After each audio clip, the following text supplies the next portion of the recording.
Hello to everyone. Welcome to Raksha Academy. This is your mentor educator, Mrs. Joshita Sharma Chaudhary. तो आज हम जो topic start करने वाले हैं दैट इज द पेपर 2 का पार्ट बी का यूनिट 5 का स्पेसिफिकली जो टॉपिक हम जो आज पढ़ेंगे that is WHO yes that is world health organization. हम अपना पूरा वीडियो स्टार्ट करने के पहले सबसे पहले मैं आपको बताना चाहती हूँ, अगर आप रक्षा अकेडमी की एप्लीकेशन पर जाते हैं तो वहाँ पर जाके जो फुल कोर्स है अगर आप उसको ओपन करके देखेंगे तो वहाँ पर 250 वीडियोस अवेलेबल है फॉर द प्री पर्सपेक्टिव और 110 टेस्ट ऑलरेडी अवेलेबल है प्री के पर्सपेक्टिव से। इसके अलावा वहाँ पर मेंस की क्लासेस, मेंस के लेक्चर्स भी स्टार्ट हो चुके हैं regarding history, polity, economics for NP और बेसिक इकोनॉमिक, एथिक्स, जियोलॉजी वगैरह सब कुछ स्टार्ट हो चुका है। तो अगर आप वहाँ पर जाके अगर उसको अवेल करना चाहते हैं तो वहाँ के लिए मेरे पास एक ऑफर है। अगर आप वहाँ पर चैट बॉक्स में जाकर मेरा प्रोमो कोड को यूज करेंगे दैट इज RA जोशिका शर्मा, तो आपको वहाँ पर 500 रुपीज का डिस्काउंट मिलेगा डायरेक्टली ऑन द प्राइस। तो अगर आप लोग इस चीज़ में इंटरेस्टेड हैं तो जाइए रक्षा अकेडमी की एप्लीकेशन को डाउनलोड कीजिए और वहाँ पर मेरे प्रोमो कोड को यूज़ करिए RA जोशिका शर्मा, जिससे आपको वो बेनिफिट का फायदा हो सके। डायरेक्टली आपको 500 रुपीज़ का बेनिफिट होगा। तो चलिए स्टार्ट करते हैं हमारा आज का topic that is WHO that is paper 2 का अगर पार्ट बी जाएंगे और वहां पर यूनिट 5 का से लास्ट में एक ब्लॉक लेटर्स में लिखा हुआ है बोल्ड लेटर्स में that is world health organization, उसको आज हम डिस्कस करेंगे। यहाँ पर आपका सिलेबस भी मैं दिखा देती हूँ आपको एक बार। तो अगर आप यहाँ पर अपना सिलेबस को देखेंगे तो that is world health organization का ऑब्जेक्टिव पढ़ने हैं, स्ट्रक्चर्स पढ़ने हैं, फंक्शंस एंड प्रोग्राम्स, ये सारी चीजें आपको यहाँ पर देखनी है। तो अब हम स्टार्ट कर लेते हैं हमारा आज का lecture with this topic that is world health organization. तो यहाँ पर आपको वर्ल्ड और हेल्थ ऑर्गेनाइजेशन का लोगो दिख रहा होगा। ठीक है, तो चलिए स्टार्ट करते हैं with this new topic that is अगर वर्ल्ड हेल्थ ऑर्गेनाइजेशन की बात अगर आप यहाँ पर से पहले जो आती है तो यहाँ पर सबसे इम्पोर्टेंट जो पॉइंट होता है that is the foundation day.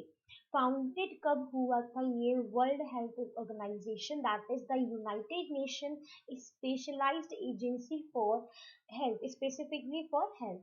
ये हमारी फाउंड हुई है 1948 में। ये आपको रिमाइंड करके रखना है, ये आपका दोनों जगह पर पूछ सकते हैं। आपको मेंस में अगर इसको लिखना है तो वहां पर भी एक इम्पॉर्टेंट पॉइंट है और अगर प्री के पर्सपेक्टिव से देखें तो वहां पर भी ईयर्स, हेडक्वार्टर्स, ये क्वेश्चंस आते रहते हैं। तो यहाँ का इसका जो हेडक्वार्टर है WHO का that is situated in Geneva, Switzerland में।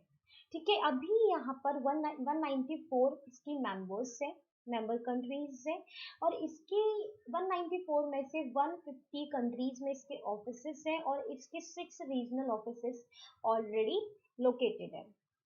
ये एक इंटर गवर्नमेंटल ऑर्गेनाइजेशन है जिसमें जो कोलैबोरेशन जो होता है वो वहाँ जो कोलैबोरेशन जो करता है कंट्रीज के, यूजुअली ये मिनिस्ट्री ऑफ हेल्थ से रिगार्डिंग कोलैबोरेशन करता है। मतलब अगर कोई कंट्री है या फिर कोई स्टेट है या फिर कोई कंट्री है तो वहाँ का जो मिनिस्ट्री ऑफ हेल्थ है पर्टिकुलरली ये उससे डील करेगा।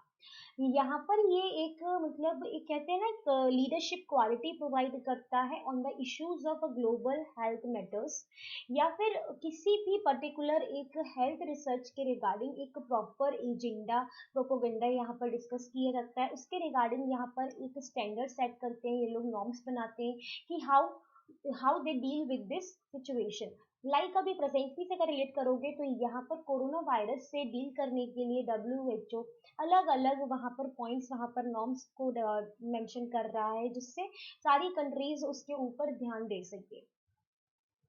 अब यहाँ पर ये सारी जहाँ पे पॉलिसीज निकालता है, यहाँ पे टेक्निकल सपोर्ट प्रोवाइड करता है फॉर दोज कंट्रीज जिनको हेल्थ के रिगार्डिंग उनको कोई नीड ज़रूरत है।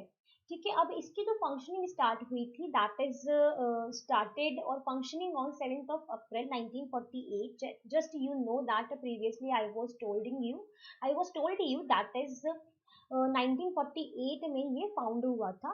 तो 7th of April 1948 से जब इसकी फंक्शनिंग चालू हुई तब हम अभी प्रेजेंट में 7th of April को हम वर्ल्ड हेल्थ डे बनाते हैं। कौन सा डे बनाते हैं? World health day. तो ये भी आपका एक फ्री का क्वेश्चन हो सकता है। अगर मेंस में भी आप मेंस में तो लिखोगे, मेंस का पढ़ रहे हैं, बट यहाँ पे पूछ सकते हैं कि world health day was celebrated on, तो यहाँ पे डेट दी जाएंगे आपको 7th of April, 7th of March, 7th of May और नन ऑफ दीज। तो वहां पर आपको आंसर क्या लगाना है? 7th of April। Now come to the objectives regarding the WHO। यहाँ पर अगर इसके ऑब्जेक्टिव की बात करेंगे आप, तो ये डायरेक्टली मतलब यहाँ पे इसका जो ऑब्जेक्टिव है ये एक डायरेक्टिंग एंड कोऑर्डिनेटिंग अथॉरिटी की तरह वर्क करता है on the topic regarding international health work. Clear?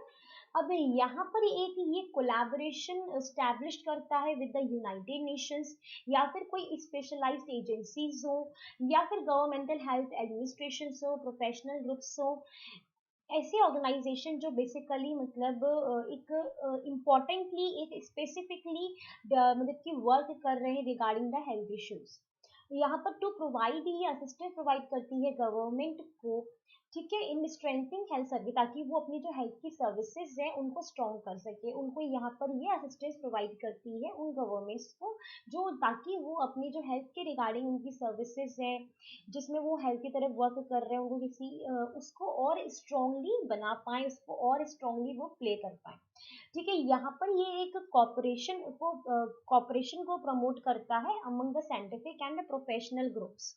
ठीक है, जिससे क्या होगा, एक साइंटिफिक और प्रोफेशनल ग्रुप्स के रिगार्डिंग, तो उससे क्या होगा कि अलग अलग लोगों की तरह यहाँ पर एक कंट्रीब्यूशन आएगा regarding the advancement of health. अगर प्रेजेंट में अगर हम बात करें तो जो डॉक्टर टेड्रोस एंडमन गेब्रियसस जो है वो डायरेक्टर जनरल है वर्ल्ड हेल्थ ऑर्गेनाइजेशन के। This is also very important. ठीक है, तो आपको ये वाला पॉइंट भी याद रखना है, टेड्रोस एडनोम गेब्रियसस। अब इसको कैसे प्रोनाउंस कर रहे हैं, अलग अलग लोग डिफरेंट डिफरेंट वे से प्रोनाउंस करेंगे। तो आपको जैसे यहाँ पर मेरे को बताना था कि टेड्रोस जो है डायरेक्टर जनरल है WHO के, वर्ल्ड हेल्थ ऑर्गेनाइजेशन के। अब इसकी एक गवर्नेंस की तरह, गवर्नेंस अगर इसका आप देखोगे, गवर्नेंस बॉडीज की देखोगे, सबसे पहले यहाँ पर आती है वर्ल्ड हेल्थ असेंबली। जो वर्ल्ड हेल्थ असेंबली है यहाँ पर ये फॉर्म होती है डेलीगेट्स जो कि एक मेंबर्स की तरह रिप्रेजेंट करते हैं। यहाँ पर जो भी हर ईच मेंबर जो है is represented by not more than 3 delegates. एक मेंबर कोई 3 डेलीगेट्स के थ्रू रिप्रेजेंट नहीं कर सकते, मैक्स टू मैक्स 3 डेलीगेट्स हो सकते हैं, उसमें से जो एक है वो एक चीफ डेलीगेट होगा। मतलब यहाँ पे एक मेंबर अगर आप बात कर रहे हो, तो अगर आप फॉर एग्जांपल अगर इंडिया उसका मेंबर है तो यहाँ से 3 डेलीगेट आ सकते हैं मैक्स टू मैक्स, जिसमें से एक जो है वो चीफ डेलीगेट की तरह वर्क करेगा। ये जो डेलीगेट्स है ये उन पर्सन्स में से चूज किया जाता है जो कि मोस्ट क्वालिफाइड होते हैं regarding in the field of health, preferably representing the national health administration of the member. ठीक है, अभी यहाँ पे इसकी जो हेल्थ की असेंबली होती है, एनुअल सेशन होता है जिसमें ये सारी चीज़ों के बारे में डिस्कस करते हैं रिगार्डिंग द ईयर की क्या क्या इश्यूज क्रिएट हुए, कहाँ पर इनको वर्क करना चाहिए। ठीक है, अब इसके फंक्शंस क्या है वर्ल्ड हेल्थ असेंबली के? तो हेल्थ असेंबली जो है वो पॉलिसी ही तो ऑर्गेनाइजेशंस जो हैं उनको डिटरमाइन करती है।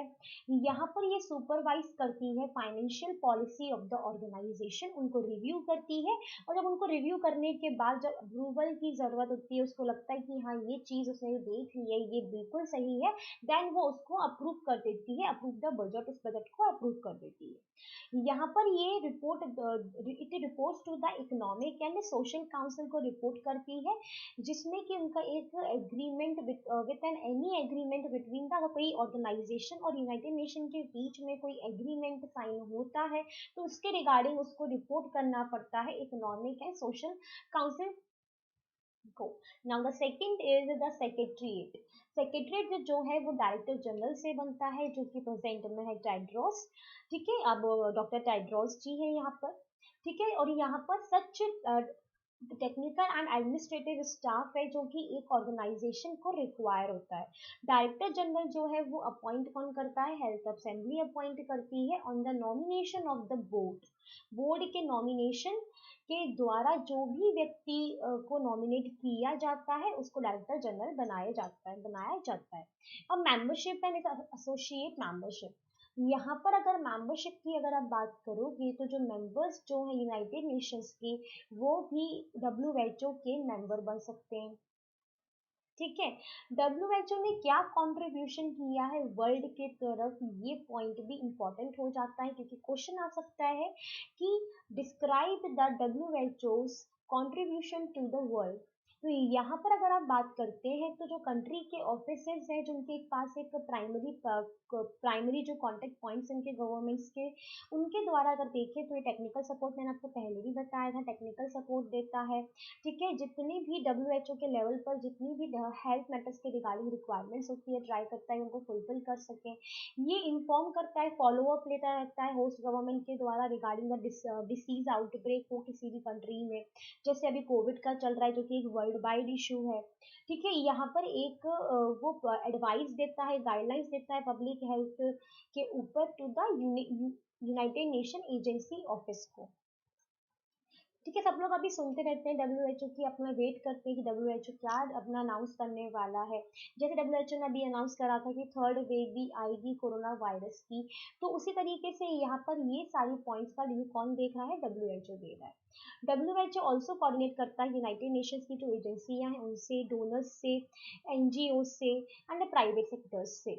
WHO की अगर आप बेनिफिट की बात करो तो ये सारे कंट्रीज को ट्राई करता है बेनिफिट देने की, मोस्टली जो कि बहुत ज़्यादा डेवलप्ड कंट्रीज हैं। ठीक है, अब इसकी ऑर्गेनाइजेशन जो है, ये WHO जो ऑर्गेनाइजेशन है, वर्ल्ड हेल्थ ऑर्गेनाइजेशन, ये विश्वास रखता है इम्यूनाइजेशन पे। वैक्सीन हो गया जिसमें वो 6 मेजर जो कम्युनिकेबल डिसीज है चाइल्डहुड की, that is diphtheria, measles, polio, tetanus, tuberculosis and whooping cough, ये सारे उसके रिगार्डिंग उनको इम्यूनाइजेशन प्रोवाइड करता है। ये यहाँ पर उन बच्चों के लिए अवेलेबल है जिनको इनकी ज़रूरत है। आजकल तो बचपन से ही अपने को वैक्सीन लगने लगते हैं, हर मतलब मंथ वाइज, ईयर वाइज, तो यहाँ पर ये सारी चीज़ें अप्रूव हो चुकी हैं। WHO जो है एक लीडिंग वर्ल्ड वाइड कैंपेन को वो लीड करता है, जिसमें वो प्रोवाइड करता है इफेक्टिव इम्यूनाइजेशन सारे बच्चों को, जिसमें कोलैबोरेशन जो होता है वो रहता है यूनाइटेड नेशंस चिल्ड्रंस फंड का। ठीक है, अगर आप इसकी पूरी ग्रोथ की बात करेंगे WHO की, तो अगर उसमें सबसे पहले अगर आप एक फर्स्ट डिकेड देखोगे, दैट इज 1948 से 58 स्टार्टिंग, मतलब स्टार्टिंग का 10 ईयर्स इसके अगर आप देखते हो, तो WHO जो है मेनली फोकस करता है अटेंशन देता है ऑन स्पेसिफिक इन्फेक्शियस जो डिसीज होती हैं जो कि मिलियंस ऑफ पीपल्स को अफेक्ट कर रही हैं, specifically in developing countries like R India. अगर आप मलेरिया हुआ, ट्यूबरक्लोसिस हुए, इन तरीके की जो डिसीजेस हैं जो वर्ल्ड वाइड इफेक्ट कर रही थी इस फर्स्ट डिकेड के दौरान, तो उसने इसको प्रायोरिटी में रखा। यहाँ पर उसने maternal and child health services को भी उसने प्रायोरिटी में रखा है, और इसने यहाँ पर इसने वर्क करा ताकि स्पेशली सेफ वाटर प्रोवाइड कर सके, जिससे एनवायरमेंटल का सैनिटाइजेशन हो सके। और यहाँ पर उसने जो रिगार्डिंग इनके ड्रग्स हैं और वैक्सीन हैं उनका स्टैंडर्डाइजेशन किया। इन कुछ 10 सालों के अंदर ही यहाँ पर उसने एक कहते हैं ना एक वर्किंग रिलेशनशिप बनाया with the other United Nations agencies के साथ। अब नेक्स्ट पॉइंट आता है द पीरियड 1958 से 68, another 10 ईयर, जो कि मोस्ट मच इन्फ्लुएंस्ड था by the national liberation in Africa. ठीक है, जिसमें क्या हुआ था कि अगर 1960 की बात करें तो एक डिपार्चर हुआ एक नया independent democratic Republic of Congo का, जिसमें एक मैसिव इमरजेंसी आई। ठीक है, यहाँ पर जो इंटरनेशनल रेड क्रॉस के थ्रू जो वर्क कर रहे थे, WHO ने 200 फिजिशियंस को यहाँ पर रिक्रूट किया और अदर हेल्थ वर्कर्स को यहाँ पर उन्होंने रिक्रूट करा, और यहाँ पर उन कॉन्गोलियंस को यहाँ पर उन्होंने मेडिकल असिस्टेंट प्रोवाइड कराया to become fully qualified doctor.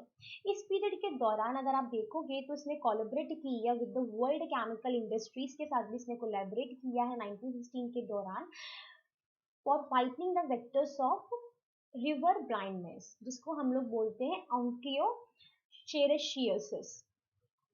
ठीक है, अभी यहाँ पर अगर इसका डेमोन्स्ट्रेशन देखोगे तो अभी यहाँ पर ट्यूबरक्लोसिस जो है इफेक्टिवली ट्रीटेड हो रहा था विदाउट एक्सपेंसिव सैनिटरी केयर। अब थर्ड इसका डिकेड आया, दैट इज अनदर 10 ईयर। अगर आप देखोगे तो यहाँ पर जो ग्रेट विक्ट्री हुई दैट इज स्मॉल पॉक्स की, जिसको हम लोग बोलते हैं क्या कहते हैं स्मॉल पॉक्स, जिसमें जो वायरस के थ्रू होता है, वेसुलिया कुछ नाम से वायरस है, उसके थ्रू फ्रॉम द अर्थ से। ये सबसे बड़ा अचीवमेंट इनका हुआ, ग्रेट विक्ट्री हुई इनकी। ये एक, लेकिन अगर 1967 में देखोगे तो स्टिल एंडेमिक था इन 31 कंट्रीज। 31 कंट्रीज में अभी भी ये एंडेमिक था, जो कि एक 10 to 15 बिलियन पीपल्स जो है उनको अफेक्ट कर रहा था। तो यहाँ पर इस मोमेंटम पर उन्होंने एक ग्रेट कैंपेन को उन्होंने लॉन्च किया, जिसमें उन्होंने इम्यूनाइजेशन को प्रेफरेंस दी। उन्होंने बोला कि जो वर्ल्ड के जो चिल्ड्रन है उनको इम्यूनाइज करना चाहिए against 6 ravaging diseases like diphtheria, tetanus, tuberculosis, measles and tuberculosis के सबको पता है, बीसीजी के इंजेक्शन वैक्सीन सबको लगी हुई है बचपन में। ठीक है, अभी यहाँ पर इन जो अभी जो नए एफर्ट्स थे वो यहाँ पर उन्होंने लगा दिए to control of malaria and leprosy. ठीक है, अभी यहाँ पर उन्होंने एक नया अपना जो एजेंडा लिया, दैट वाज मलेरिया और लिप्रेसी को कंट्रोल करना। अब उसका फोर्थ डिकेड आया, that is the another 10 year, that is यहाँ पर क्या हुआ, एक वर्ल्ड कॉन्फ्रेंस ऑर्गेनाइज हुई WHO की और UN यूनिसेफ की, दैट वाज अल्मा अटा, जो कि एक सिटी है कजाकिस्तान में। ठीक है, यहाँ पर एक कॉन्फ्रेंस ऑर्गेनाइज हुई यूनिसेफ एंड WHO की। अभी ये, लेकिन ये वाला पॉइंट इंपॉर्टेंट हो जाता है क्योंकि अभी रिसेंटली भी न्यूज में रहा है, I think during the year of 2018 it was in news, so that it was important for us. तो यहाँ पर इस अल्माता में क्या, एक कॉन्फ्रेंस में एक मतलब जो बात डिसाइड हुई, दैट इज यहाँ पर जो मेनली जो प्रेफरेंस दिया गया, that is primary health care को प्रेफरेंस दिया गया, प्रिमिटिव क्यूरेटिव को यहाँ पर एक बेस्ट अप्रोच मानी टू नेशनल हेल्थ पॉलिसी। मतलब यहाँ पर इम्पोर्टेंस किसको दिया गया, प्राइमरी हेल्थ केयर, प्रिवेंटिव रहना चाहिए, क्यूरेटिव होना चाहिए। ये जो तरीका है इसको इन्होंने एक नेशनल हेल्थ पॉलिसी की एक बेस्ट अप्रोच को की तरह इन्होंने लिया। इस अप्रोच के लिए उन्होंने एक कम्युनिटी पार्टिसिपेशन को ऑर्गेनाइज किया, टेक्नोलॉजी का यूज किया, कोलैबोरेशन की यूज किया उन्होंने यहाँ पर। अब यहाँ पर 30 ईयर्स इसके हो चुके थे, इसके मतलब बॉर्न हुए हुए 1948 में बॉर्न हुआ था। तो अब इसमें 134 मेंबर्स इसके कंफर्म्ड मेंबर्स हो गए थे, जिनका एक साथ में एक स्लोगन था, that is health for all. लेकिन प्रेजेंटली कितने हैं, 194 है। अब यहाँ पर जो इसने, अब इसके बाद उन्होंने यहाँ पर जो एजेंडा लिया, that was safe drinking water का। ठीक है, अभी यहाँ पर ऑब्जेक्टिव लिया है international drinking water supply and sanitation decade का, जिसमें इन्होंने ये डिसाइड किया जिससे कि अगर ये सेफ वाटर प्रोवाइड करेंगे so that it can be controllable, diarrhoea को ये कंट्रोल कर पाएंगे विथ ओरल रिहाइड्रेशन थेरेपी। अब इसको मैंने बोला कि ये 2018 में ये न्यूज़ में रहा। तो अल्माता की क्या न्यूज़ रही थी, तो अगर अक्टूबर 2018 में एक कॉन्फ्रेंस कॉन्फ्रेंस हुई अस्ताना कजाकिस्तान में, जहां पर उन्होंने मेन जो कॉन्फ्रेंस की थी, that is on primary health care. ये जो इसको हम लोग ना अस्थाना डिक्लेरेशन के नाम से भी जान सकते हैं। तो यहाँ पर क्वेश्चन आ सकता है 5 मार्क्स में, डिस्क्राइब द अस्थाना डिक्लेरेशन। तो आपको वहां पर यही पॉइंट लिखने हैं। अस्थाना डिक्लेरेशन ये साइन हुआ था 194 जो मेंबर्स हैं WHO के, उनके बीच में। यहाँ पर कंट्रीज ने ये डिक्लेयर कर दिया कि जो उन्होंने कमिटमेंट किया था प्राइमरी केयर और अफर्म्ड कर दिया कि उस कमिटमेंट को ये बिल्कुल ही फोकस करके चलेंगे, जो कि इन्होंने कमिटमेंट कब किया था, अल्मा अटा डिक्लेरेशन में किया था। उसी के रिगार्डिंग यहाँ पर 194 WHO मेंबर्स ने इस बात को रीअफर्म्ड और कंफर्म्ड कर दिया। अब इसके नेटवर्क की बात करें तो अगर नेटवर्क की बात करोगे तो 1995 में आया था इबोला वायरस, जो कि कॉन्गो में, जो कि कहते हैं ना एक बहुत बड़ा एक मतलब इशू बन गया था, बहुत बड़ी एक बीमारी की तरह आ गया था। 1997 में कोलैबोरेशन कनाडा के साथ में एक global public health intelligence network, that is in short form GPHIN, G for global, P for public, H for health, I for intelligence and N for network. यहाँ पर इस बात को, यहाँ पर इन्होंने क्या करा, इसके साथ मिलकर इन्होंने इस बात को इंटरनेट में यहाँ पर इसमें को यूज किया और उन्होंने एक अर्ली वार्निंग सिस्टम को इन्होंने लॉन्च करा, जिसमें ये बता दिया इन्होंने कि ये एपिडेमिक आ चुका है, दैट वाज इबोला। फिर क्या हुआ यहाँ पर, global outbreak alert response network के साथ उन्होंने एनालाइज किया उन इवेंट्स को कि जहाँ पर डिटेक्ट हुआ, तो 120 नेटवर्क के थ्रू इस GOARN को लिंक किया और इंस्टीट्यूट्स बनाए, डेटा लेबोरेटरी स्किल्स, ताकि इस क्राइसिस को ये सारी चीजें ही एक्शन ले पाए।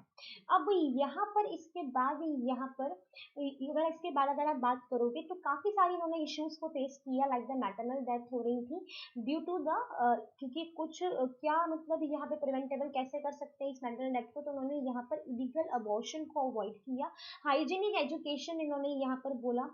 ठीक है, अब इसके बाद यहाँ पर फाइट शुरू हुई इनकी कैंसर और टोबैको से।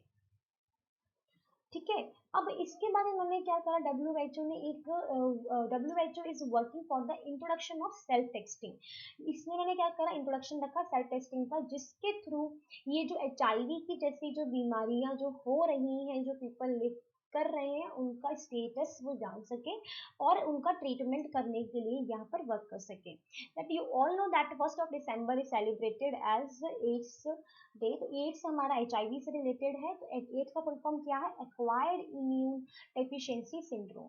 अब यहाँ पर बात करते हैं WHO और इंडिया की। अब यहाँ पर जो एक पॉइंट है कि WHO इंडिया कब इसका मेंबर बना, कब इसने इस चीज को ज्वाइन कर लिया, इसने ज्वाइन करा था इंडिया ने, हमारी इंडिया ने कब ज्वाइन किया है, 12 January 1948 को। इसका जो रीजनल ऑफिस है that was situated in south east Asia, that is also new Delhi में है। यहाँ पर अब बात करते हैं, तो हमने देख लिया इंडिया। अब स्मॉल पॉक्स की अगर बात करूँ तो 1967 के दौरान जो स्मॉल पॉक्स के जो इंडिया में जो केसेस थे नियरली 65% हो चुके थे पूरे वर्ल्ड के अगर कंपैरिजन में देखो, 26,225 जो केसेस थे वो डाइड हो चुके थे। 1967 में WHO ने यहाँ पर लॉन्च किया इंटेंसिफाइड स्मॉल पॉक्स एरिडिक्शन प्रोग्राम। यहाँ पर उन्होंने कोऑर्डिनेट करा इंडियन गवर्नमेंट के द्वारा, और उन्होंने यहाँ पर WHO और इंडिया की गवर्नमेंट ने मिलकर इस चीज को एडिक्ट कर दिया 1977 में। अब इसके बाद उन्होंने इंडिया के साथ मिलकर पोलियो को फेस किया। अब यहाँ पर वॉर स्टार्ट हुई, बैटल चालू हुआ इंडिया के साथ मिलकर WHO का विद रिस्पेक्टिव टू पोलियो। ठीक है, अभी यहाँ पर इन्होंने क्या करा, पोलियो का कैंपेन लॉन्च किया 2012 में, जिसमें इंडियन गवर्नमेंट का जो पार्टनरशिप थी वो UNICEF, WHO, Bill and Melinda Gate Foundation, Rotary International and Centers for Disease Control and Prevention contributed to almost universal awareness के साथ मिलकर उन्होंने ये सारी जो मिलकर उन्होंने फाइट करना मतलब इन्होंने क्या करा कि उन बच्चों को जिनको रिक्वायरमेंट थी पोलियो वैक्सीन को, उनको वैक्सीनेट किया अंडर 5। ठीक है, अंडर 5 मतलब 5 ईयर से छोटे जो बच्चे थे उनको उन्होंने यहाँ पे वैक्सीन लगाना शुरू की पोलियो के खिलाफ। तो इस एफर्ट्स के साथ 2014 में इंडिया से ये पोलियो रिमूव हुआ। अब WHO कंट्री कॉपरेशन जो स्ट्रेटेजी थी 2012 से 17 में, यहाँ पर उन्होंने ज्वाइंटली डेवलप्ड किया और developed by ministry of health and family welfare, that is MOH and FW। और यहाँ पर WHO कंट्री ऑफिस भी बनाया गया फॉर इंडिया के लिए, दैट वाज WCO। ठीक है, अभी यहाँ पर आते हैं world health concern and WHO, ऐसे कंसर्न जो दुनिया के लिए हेल्थ के इश्यूज बने और WHO ने क्या उसमें सोचा, क्या करने की कोशिश की। Air pollution and climate change की बात करें तो ये एक big one of the big issue अभी तक चल रहा है। एयर पॉल्यूशन अभी तक WHO ने बोला है कि एक ग्रेटेस्ट एनवायरमेंटल रिस्क है हेल्थ के लिए। 10 में से 9 जो पीपल्स हैं वो हर दिन पॉल्यूट होते हैं। माइक्रोस्कोपिक जो हमारे पॉल्यूटेंट होते हैं वो हमारे सर्कुलेटरी और रेस्पिरेटरी सिस्टम्स में चले जाते हैं, लंग्स को डैमेज करते हैं, हार्ट, ब्रेन, और 7 मिलियन जो पीपल्स हैं वो प्री नेचुरली इस वजह से कुछ ना कुछ बीमारी जो क्रिएट होती है, like stroke, cancer, health heart disease, lung disease, ये सारे इस प्राइमरी जो कॉज है ये है एयर पॉल्यूशन।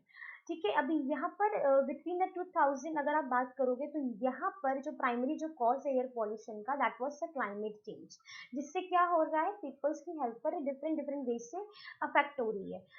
2030 से 2015 जो है, अगर आप एक डेल्टा अगर मतलब कहते हैं ना अनुमान कर लेते हैं लोग, तो क्लाइमेट जो चेंज जो है that was cause 2,50,000 additional death हर साल यहाँ पर कॉज होगी from malnutrition, malaria, diarrhoea and heat stress.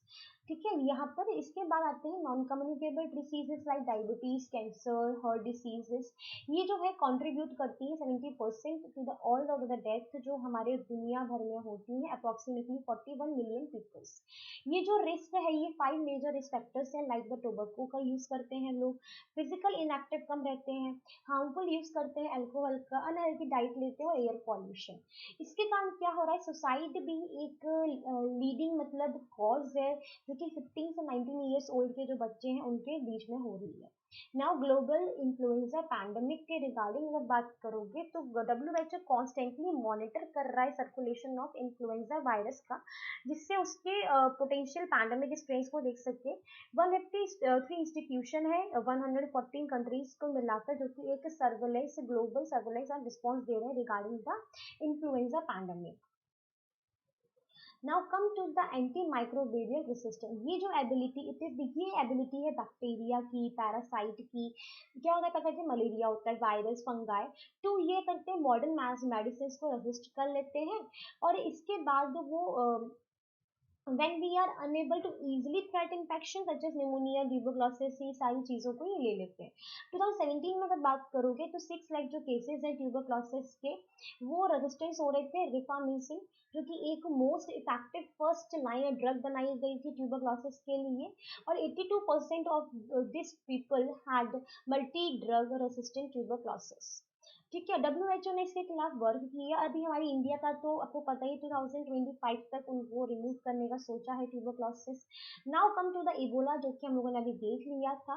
अब आते हैं डेंगू पर। डेंगू का सबसे जो कॉज होता है that was a female mosquito, that is aedes mosquito. ये मॉस्किटो बॉर्न डिसीज है, इसके कितने सिस्टम्स होते हैं, 20% जो है सीवियर डेंगू के कारण लोगों की डेथ हो जाती है। हाई नंबर जो केसेस है वो इंडिया और बांग्लादेश में आते हैं during the season of rainy season के दौरान। लेकिन अगर हम बात करें डेंगू सीजन जो कंट्रीज में रहता है, 2018 में हमने देखा कि हाईएस्ट नंबर ऑफ डेथ हुई है ऑलमोस्ट 4 डिकेड के अंदर ड्यू टू डेंगू। और ये जो डिसीज है ये लेस ट्रॉपिकल और मोर टेम्परेट कंट्रीज में मतलब स्प्रेड हो रही है, लाइक नेपाल। ठीक है, अभी यहाँ पर वर्ल्ड WHO ने डेंगू कंट्रोल स्ट्रेटेजी को बनाया हुआ है, जिसमें उन्होंने 50% डेथ को रिड्यूस करेंगे बाय 2020, जो कि हमारा टाइम निकल चुका है। ठीक है, HIV की बात करें तो दैट यू ऑल नो, तो इसको हम देखेंगे यहाँ पर सिर्फ main point, that is WHO क्या कर रहा है, वर्क कर रहा है कंट्रीज के साथ, जिसमें वो इंट्रोडक्शन लेकर सपोर्ट कर रहा है उस इंट्रोडक्शन में जिसमें सेल्फ टेस्टिंग लोग करा रहे हैं, सो दैट कि पता चले कि मोर पीपल जो जी रहे हैं उनका HIV का स्टेटस क्या है, और उनको स्टेटस उनको मालूम पड़ जाएगा, उसका ट्रीटमेंट ये यहाँ पर कर सकते हैं। ठीक है, अभी ये सब क्या है, ये लोगों की अवेयरनेस पर डिपेंड करता है, बिकॉज क्योंकि लोग टेस्ट कराते नहीं है। लाइक द कोरोना वायरस का भी लोग टेस्ट कराने से डरते हैं। WHO ने डिक्लेयर कर दिया था कोरोना वायरस पैंडेमिक को, कर दिया था ऑन 31 जनवरी 2020 में ही, कि WHO ने डिक्लेयर कर दिया था पब्लिक हेल्थ इमरजेंसी के रिगार्डिंग इंटरनेशनल कंसर्न पर। ठीक है, यहाँ पर सब लोग को मालूम है कोरोना वायरस की सिचुएशन कितनी वर्स्ट होती जा रही है, और फिर से थर्ड वेव का अनाउंसमेंट हो चुका है। तो जब अभी इतनी सिचुएशन इतनी खराब है स्पेसिफिकली इन आर इंडिया, तो आगे जाने समय में अगर ये कंट्रोल नहीं हुआ तो that it will affect a lot. ठीक है, now come to the WHO organization challenges. अब इस ऑर्गेनाइजेशन के चैलेंजेस क्या है, तो ये WHO क्या है, has been dependent on donor funds. अगर डोनेशन होगा तो उस पर डिपेंडेंट रहती है, जो कि यहाँ पे डोनेशन कौन करेगा, जिसके पास पैसा है। तो यहाँ पर ये मेनली किस पे डिपेंड होगी, रिच कंट्रीज पे डिपेंड होगी, और उन फाउंडेशन के जिनके पास मतलब पैसे की मतलब कोई प्रॉब्लम नहीं है, like bill and Melinda Gates foundation, जिसमें ये यहाँ पर इनको फंड देते हैं, डोनेशन देते हैं, जिस पर WHO मेनली डिपेंडेंट रहता है। और इस सब चीज़ों के चलते हुए करेंटली 80% जो WHO की जो फंडिंग है वो डिपेंड है किस पे, दैट इज डोनर्स चूज। ठीक है, अब यहाँ पर अगर इसके जो फंड की बात कर ली हम लोगों ने, तो एक तो यहाँ पर ये चैलेंज हो गया। WHO role as a leader in a global health की तरह यहाँ पर लीडर की तरह वो काम करता है, जिसमें एक inter governmental bodies like world bank, या फिर अदर बिग फाउंडेशन इन सब चीज़ों को साथ में मिलकर डिस्कस करते हैं। ठीक है, तो यहाँ पर कुछ कंट्रोवर्सीज भी होती हैं। द ऑर्गेनाइजेशन, अगर हम बात करें, डब्ल्यू के पास इनसफिशिएंट फंडिंग और स्ट्रक्चरिंग नहीं है, उतनी स्टाफ की कमी है, ब्यूरोक्रेसी बहुत ज़्यादा है। तो इन सब चीज़ों को लेकर यहाँ पर जो मेनली जो चैलेंजेस हैं, लाइक द फंडिंग, ठीक है, सफिशिएंट फंडिंग नहीं है, तो एक इसका ये चैलेंजेस है। स्ट्रक्चर एक प्रॉपर डिजाइन नहीं हो पाता है regarding any disease, regarding the endemic और पैंडेमिक, और यहाँ पर स्टाफ नहीं है उतना जो कि सब चीज़ों को देख पाए, और ब्यूरोक्रेसी है। तो यहाँ पर सब चीज़ों के बारे में आपने देख लिया। अभी ये सब चीज़ें जब हम लोगों ने देखा 2014 में, जब वेस्ट अफ्रीका कॉन्गो में इबोला एपिडेमिक आया था, तो वहाँ पर भी ये क्वेश्चन उठा था इस ऑर्गेनाइजेशन पे कि ये यहाँ पर इसने उतना अच्छा परफॉर्मेंस क्यों नहीं किया। तो इन सब चीज़ों के रिगार्डिंग अगर आप देखोगे तो मेनली यहाँ पर क्या है, ये डोनेशन पे डिपेंड करती है, मतलब इसके ऊपर दबाव रहता है रिच कंट्रीज का, या फिर ऐसी ऑर्गेनाइजेशन जो कि रिच ऑर्गेनाइजेशन है, जिनके थ्रू सारा वर्क इनका चल पा रहा है रिगार्डिंग द फंडिंग। ठीक है, स्टाफ की वजह से भी कुछ इश्यूज इनके यहाँ पर होते हैं। ये सारी चीजें हमने देख ली रिगार्डिंग द WHO, हमने यहाँ पर सब कुछ देख लिया। तो यहाँ पर क्वेश्चन आ सकता है regarding the WHO, that is objective, describe the WHO and there objective, सबसे पहला। देन यहाँ पर आ सकता है कि how the WHO and India collaborate, कैसे उन्होंने कोलैबोरेट किया, कब किया, वैन, बाय एंड वॉट, सब चीज़ें आ सकती हैं यहाँ पर, आपको देख सकते हैं आप लोग। नेक्स्ट आपसे आ सकता है यहाँ पर आपका कि यहाँ पर जो ये अस्ताना डिक्लेरेशन हुआ था रिसेंटली, तो ये भी आ सकता है अगर WHO का नाम है, क्योंकि WHO के नहीं के साथ में एक ऑर्गेनाइज हुई थी ग्लोबल कॉन्फ्रेंस। यहाँ पर आपको ये वाला पॉइंट बिल्कुल याद रखना है। देन आपको यहाँ पर याद रखना है कि इसने जो भी यहाँ पर ये जो कहते हैं ना, WHO ने कोरोना वायरस के रिगार्डिंग, कोरोना वायरस और WHO का जो भी एक पर्सपेक्टिव है, वो आप लोगों के लिए होमवर्क है, आप उसको लिखेंगे। सब लोगों को अगर कोरोना वायरस जो है, मतलब जो जिस तरीके से चल रहा है, WHO उसके रिगार्डिंग क्या क्या मेजर्स ले रहा है, तो ये सारे आपको आंसर राइटिंग की प्रैक्टिस करनी है, उसके चैलेंजेस को भी लिखना है। तो ये सारे आपके यहाँ पर क्वेश्चन हो सकते हैं फॉर द मेंस पर्सपेक्टिव। ठीक है, अब यहाँ तक अगर किसी को भी कोई डाउट हो, then ask me on the Telegram page जो है हमारा, उस पर, या फिर नीचे कमेंट सेक्शन में भी आप पूछ सकते हैं। तो thank you guys, have a good day, and please ये जो समय है ये हिम्मत हारने का नहीं है, ये हिम्मत से इस बीमारी का मतलब कहते हैं ना, कोरोना को हराने का समय है। सब लोगों को घर में रहना, स्टे एट होम, जब तक कोई बिल्कुल इमरजेंसी वाला काम ना हो। और अपने साथ में जो है, अगर आपको लगता है कि आप किसी की हेल्प कर सकते हैं बाय थ्रू एनी मीडियम, तो उसकी हेल्प करने का भी बिल्कुल ट्राई करेंगे सब लोग मिलके, क्योंकि ये जो समय है ये सबका साथ में मिलजुल कर इस बीमारी के इस हालात में जो हमारी इंडिया के हो गए उसका सामना करने के हैं। तो be safe at your home, और अपनी पढ़ाई को कंटिन्यू करिए, अच्छे से करिए, मोटिवेट नहीं हुई, अपने आप को मोटिवेट करने के अलग अलग मीडियम्स को फॉलो करते रहिए।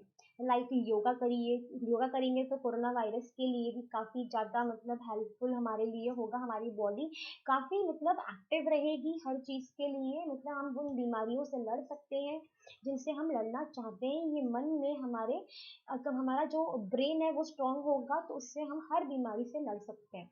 तो be strong, be at your home,